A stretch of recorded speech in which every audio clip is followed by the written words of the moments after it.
Tell me who I'm talking to. Well, you're talking to Clayton E. Bill Cooke, and I got my greetings from Uncle Sam in 1943. I was 19 years old, and after greetings, it was a short period of time before I left for Fort Devens, Massachusetts, the induction center. And this is where my right arm felt like a pincushion after all the shots I received while there. Also, I received all my initial equipment. I didn't know what was going to happen, but I was there about 2 days, and after I got my shots and my uniforms and all that, we headed by troop train, and I wound up in Fort Bragg, North Carolina. But back up a minute. Your first reaction to being in the service. You left mother and father probably at the train station. I certainly did. And what was your reaction to your arrival? Did you get a haircut or two?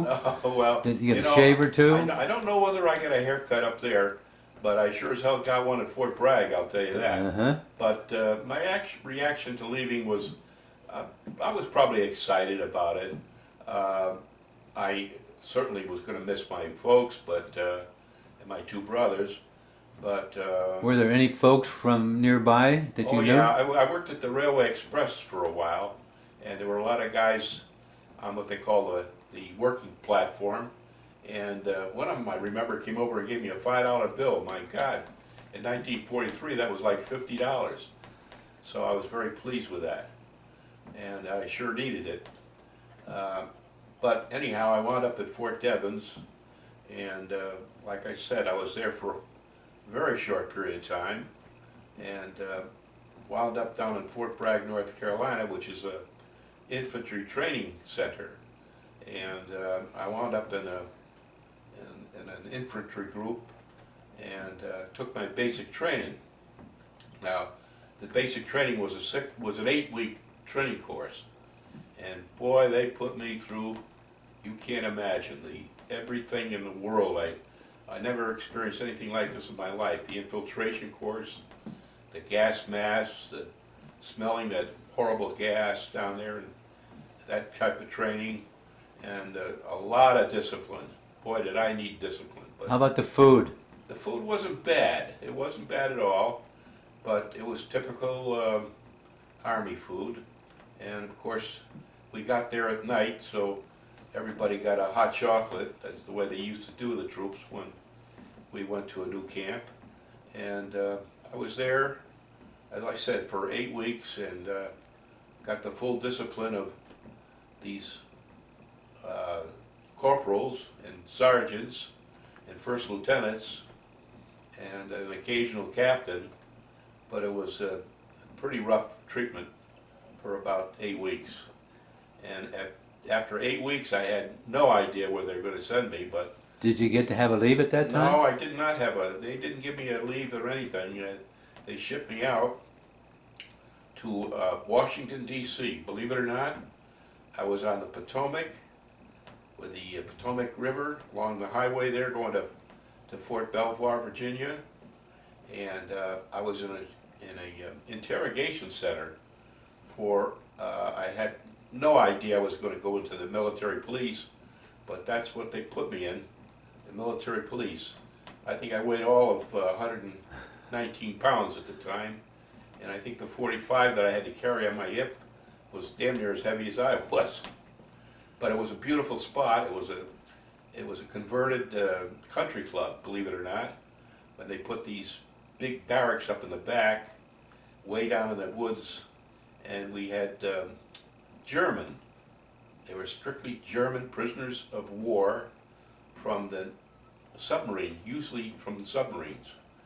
And they were raising hell with us at that time in the Atlantic, and we captured a few of the submarines, and of course when we captured their officers, they were brought right to this interrogation center, and as I said, I was part of the military police there. We had one Italian, I remember him very vividly. He had his own little villa, and I don't know what he was doing there because we never interrogated him. All we did was feed him. But he was there for some reason, but I think he was a high level in the military in Italy. But in any event, I was there with the Germans, and that was an experience all in itself, because it was the beginning of the war, really. We had not invaded Germany at the time. This was February or no, I guess it was about March of 1943. And like I said, the Germans were not waterboarded, believe me. There's no such thing. We didn't even know what waterboarding meant at that time. I just heard of that recently, but we used a different philosophy with these prisoners. The officers would take them into Washington, D.C.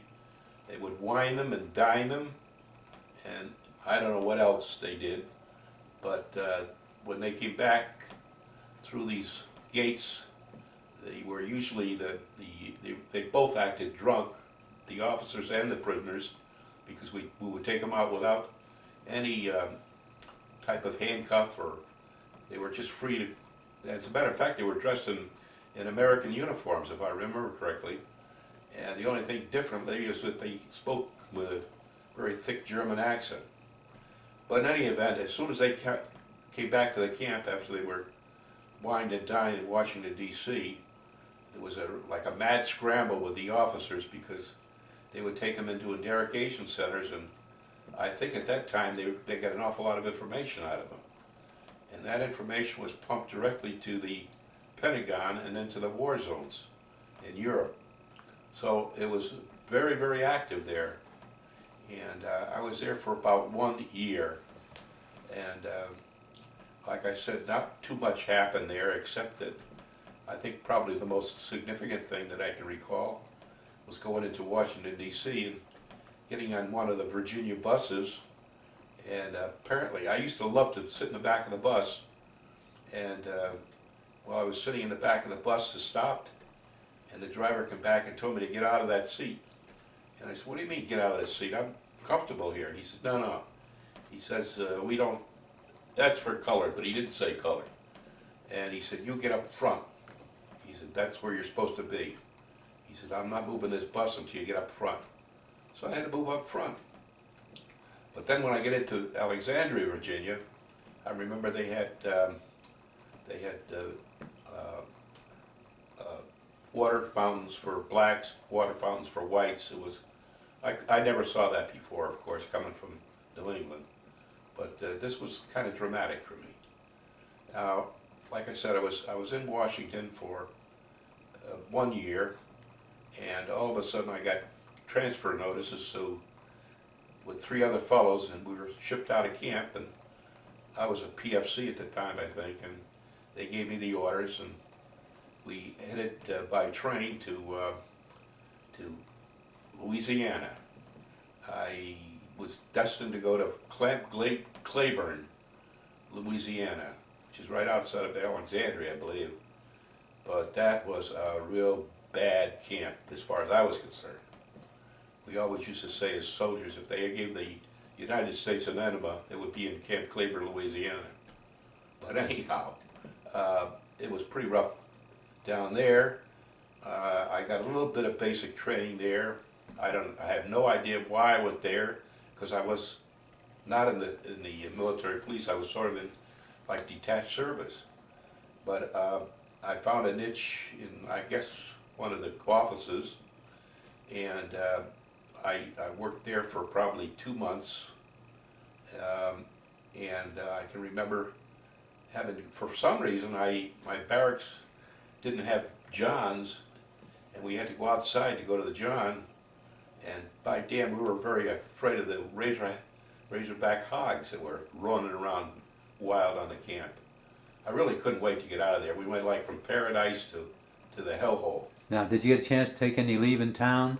No, not yet. I haven't taken any leaves at all, but I went to Fort Leonard Wood from there. I got transferred to Fort Leonard Wood, Missouri, and that was, you're going from one bad place to another bad place, but at least at Fort Leonard Wood they started giving me additional basic training, and a lot of marches and so on, and I can remember in Fort Leonard Wood going on bivouac with a group of soldiers, and it was so damn cold I froze my tail off, and it was so cold that I said, hey, I can't stand this anymore.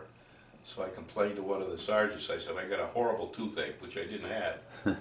But they sent me into camp with an ambulance, and I doggone nearly lost a tooth from it. Ooh. But it would have been worth it if I had, but I didn't. In any event, I wasn't there very long before the orders came out again to ship. I was to be shipped to Granite City, Illinois. Now, believe it or not, when I got into Granite City, Illinois, with about 5 or 10 other soldiers from Fort Leonard Wood, we were lined up in a company, and the first sergeant came out, and I can now never forget to this day what he said to us. He said, you're now in one of the biggest depot companies in the United States. We carry all the inventory for the war zones here. Your duties are going to be to learn how we do it here, so that when you go overseas, you will be able to set these depots up and be able to distribute supplies in the foreign lands. But here's the catch. You're not to go into the areas of the depot company unless you have at least a squad with you. Because you've got to understand, we have all women working here. And these women are a little bit on the desperate side. Now, I had to laugh. I said, I can't believe it. But he was serious. He said, these gals are really hot to trot, and let me tell you something. You're not to go into that depot area unless there's a squad with you.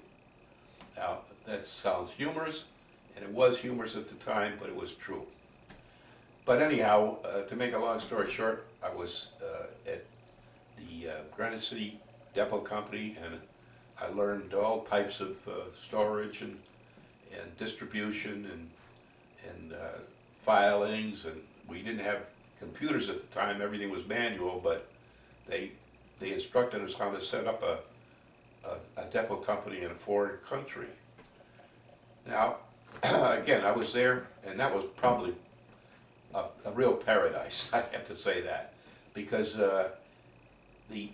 every weekend there would be a group of people on the gates waiting for us to have our weekend pass so that they could take us home with them and wine us and dine us. They were just wonderful people. The Midwesterners around Missouri were wonderful. Now, right across the river from St. Louis, so we could go into St. Louis if we wanted to, but I very rarely went into St. Louis. We were entertained by the Midwestern families, and they were so different from the way they were in New England, because these people were just absolutely terrific people.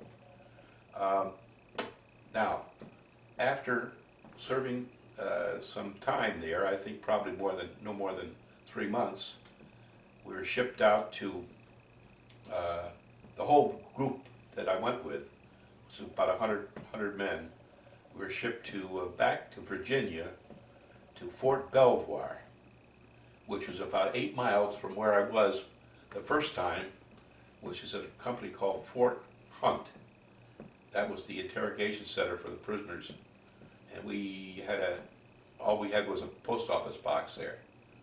But in Fort Belvoir, of course, we were told that we were going to get a furlough, which was good, because I hadn't had a furlough, and we went home on furlough because when we returned, we were going to be prepared to go overseas. We had no idea where we were going. So I got home. How long was that leave? That was about a week and a half, and I don't think it was more than that. I took a train home. Airplanes were just a no-no then, apparently.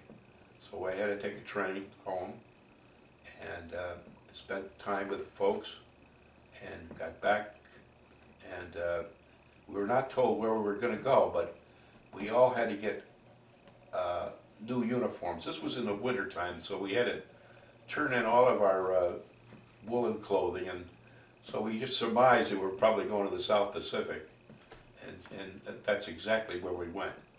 But we got new clothing, we got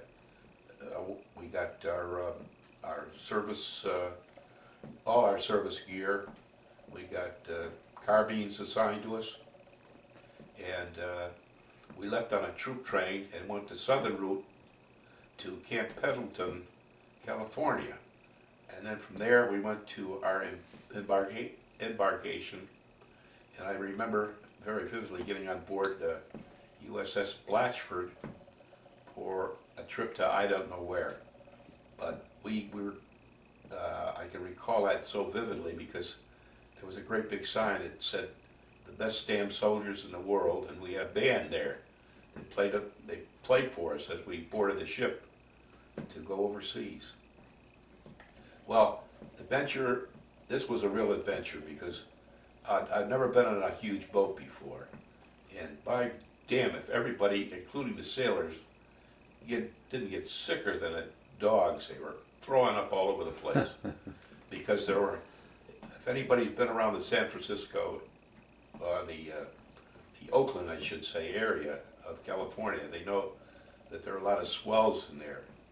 And these swells are just make a big ship like even the one we were on go up and down and back and forth. So somebody had told me if you get on one of those things, eat a lot, because if you have your stomach full, you're less likely to get sick. Well, I don't know. I think I got a little bit ill, but I didn't get as sick as some of the sailors. In any event, we headed out, and we were in a convoy, and we got to the island of New Guinea. When we got to New Guinea, we let some soldiers off, and we pulled some back on. Now, I believe the point there was Hollandia, New Guinea, and it was just absolutely loaded with red mud all over the place. And it was raining, it was lousy weather there, and I remember one of the soldiers getting on board. It was a gruffy looking guy, and I had some white t-shirts, so I told him, I said, "Look, let me give you a nice t-shirt. You look like you could use one." So I gave him one of my brand new t-shirts, and he hands me a bill, which I later found out was worth $5. It was some kind of New Guinea currency. So I can recall that happening, and I still got that bill, by the way. Can I have it later? Yes, certainly. As I said, we left New Guinea in a convoy, and I don't think we got more than 2 or 3 miles out, and the generator on board the ship, or whatever it was, I think it was a generator, anyhow went bad on us. And we were sitting out there like just plain old ducks in a pond. And the convoy waited for us for a while, apparently not too long, and they departed, and we were there just sitting without any lights on, with no heat or cooling methods, and it was just awful. And I'll tell you, quite a few of us were a little concerned because we had read about the kamikazes over in Japan, where this was a beautiful target for them because we're without power. But some genius got the thing going again, generator, whatever it was, and we started heading towards Manila, which was our destination. At that time, I had no idea where our destination was. Nobody told us. So anyhow, we finally got to Manila, but we were in the Manila harbor, and they didn't let us off the ship by a gangplank. We had to go overboard on the outside on these nets. And I'm telling you, that was some job. It was the night that Roosevelt passed away, so I'll never forget the night that we were going over the side, and we got into these small landing ships, and they took us down to shore. So that was April, obviously. That was in April, yes it was, of 1945. And when we got onto the troop carriers that were waiting for us, take us into the city of Manila, and our destination was the old walled city. I had no idea where that was, but I found out later that's where we were destined for. And I can recall very vividly, again, being on that truck and seeing the wide tapes on either side of the road, and these drivers had to stay within those tape lines because the Japanese had booby-trapped an awful lot of areas over there. And I could hear gunfire, and I said, holy crap, that we finally got into a combat zone. And apparently it was still listed as a combat area because I could hear artillery all over the city. I could hear gunfire everywhere. And again, we got in, it was very late in the morning, early morning, and I remember them, the same old thing over there even. Somebody in advanced troops apparently were in the kitchen and they're serving us hot chocolate again. And but prior to that, when we got into the building that we're destined to go to, it had a huge area for the elevators. And inside these elevators I saw dead Japanese, pretty well mangled, and they were still, they hadn't been removed at all. And of course, as a young kid, never having seen that before, it was kind of a horrific sight. And but they were, like I said, they were still fighting these Japs. And they, as a matter of fact, when we got there, they assigned a troop to guard the entire building. So these fellows had to go out with their weapons, and God help anybody that was moving that night. But we finally settled in over there, and I had no idea what I was going to be doing over there, but I know that on the ship going over, it seemed like it was for every 3 enlisted men, there was 1 officer. And I couldn't figure out why we had so doggone many officers. But the group that I was with then became the headquarters for the General Engineering Group. And we were called by code name GENED, G-E-N-E-D, General Engineering District. And our assignment was to rebuild Manila, which had just been devastated by the Japanese and the Americans. It was an absolutely horrid area, and we were also told, don't go outside at all. You're restricted to the building. Do you have any pictures of that building? Oh yes, I have lots of pictures of that. Good. But after a while, we were allowed to go out, but we were told not to touch anything, not to move any things from the church. The churches were bombed out. They had beautiful relics in these churches, beautiful vases, gold vases. They had, I can recall, all kinds of things that I would have liked to have gotten, but I didn't touch them. I was a little bit nervous about that. And then there was one area where apparently the Japanese had made a prison, and the people inside this, it was like a dungeon almost, and a staircase going down to it, and all the people in there had passed away. I have no idea what they did to them, but one of the assignments, and I didn't get it, was to remove all those dead people from the prison. But like I said, the Americans did a job on the Japanese there. They were, you could see them lying all around the area. They hadn't really cleaned the mess up at all at this point. But when we got to the headquarters, we had divided into what they called small depot assignments.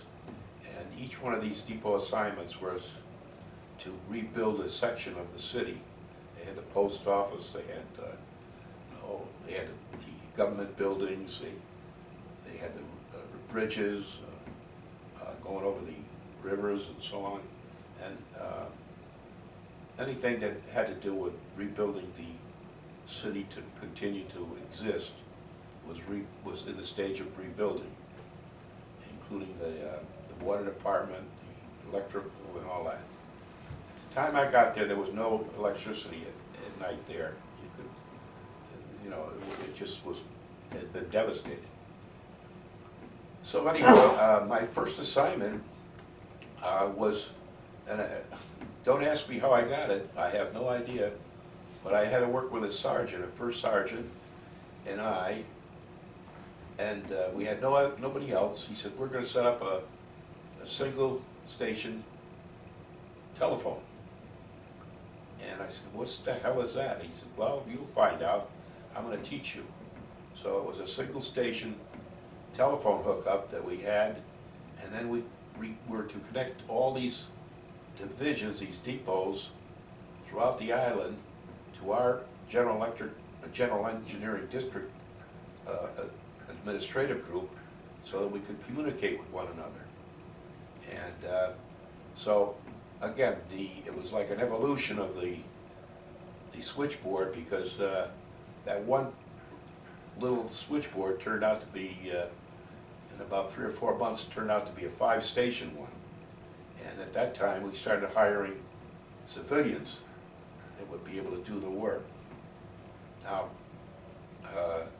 these were civilians that would get a salary from the United States government, and we would have to teach them how to use the machines, the switchboards, and they were not really that complicated at the time I was there, but they're very complicated today. But in those days, they weren't that complicated.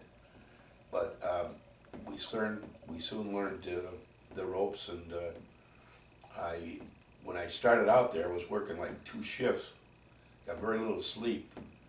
But then when we got these civilians going, it was great, because we could take some time off. And I recall one of the days I took time off with a fellow by the name of George Braverman, and he was from New York. He came over on the ship with us, and I knew him. And I said to him, George, don't you go up to Clark Field as a courier? He said, yeah. I said, you think I could go along with you? He said, yeah, you want to go? I said, I got to go up Sunday. So I said, fine, because I will be, it's my day off, so I'll get some food, and we'll get, you've got a Jeep, and I'll ride along with you if you don't mind. Oh yeah, he said, come on up. Glad to have you. Well, I didn't realize it, but outside of Manila, they were still fighting the damn Japanese, and although we were completely armed in the Jeep, I got a little apprehensive in seeing like a battlefield almost all the way up to Clark Field, and he knew the way. I don't understand how he found his way around, but he did, and we got up there, and being a young fellow, you don't think about danger, and I said to him, George, what do you say we go and have a few beers before we leave to go back to Manila? He said, yeah, I'll do that, but we got to leave before it gets dark. And I said, well, I haven't been out very much. I said, we're going to go in the lounge, and we'll have a few beers. So we went in and had a couple of beers, and he finally said, Bill, we got to get moving. I said, oh, come on, let's have one more. Come on, don't be a... And he said, all right. He said, I'm telling you, but if it gets dark, we're going to be in trouble. I said, what kind of trouble? He said, I don't know, but I want to get back. So I finally said, okay. So we got on the Jeep, and we started heading back, and I can remember coming into a big rice paddy area. It was like we had to put the lights on and we could see.